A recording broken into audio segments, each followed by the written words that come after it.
ವ್ಯರ್ ಈ ಸುವಾರ್ತೆ ನರಪುತ್ರನು ಪ್ರತ್ಯಕ್ಷನಾಗುವ ದಿನದಲ್ಲೂ ಹಾಗೆಯೇ ನಡೆಯುವುದು.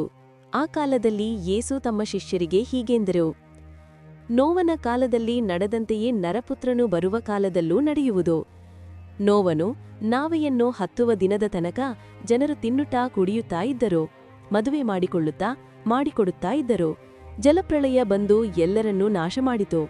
ಅಂತೆಯೇ ಲೋತನ ಕಾಲದಲ್ಲೂ ನಡೆಯಿತು. ಜನರು ಅನ್ನಪಾನೀಯಗಳಲ್ಲಿ ಆಸಕ್ತರಾಗಿದ್ದರು, ಲೇವಾದೇವಿಯಲ್ಲಿ ತೊಡಗಿದ್ದರು, ನೆಡುವುದರಲ್ಲೂ ನಿರ್ಮಿಸುವುದರಲ್ಲೂ ನಿರತರಾಗಿದ್ದರು.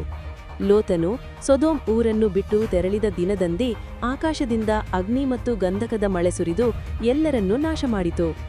ನರಪುತ್ರನು ಪ್ರತ್ಯಕ್ಷನಾಗುವ ದಿನದಲ್ಲೂ ಹಾಗೆಯೇ ನಡೆಯುವುದು.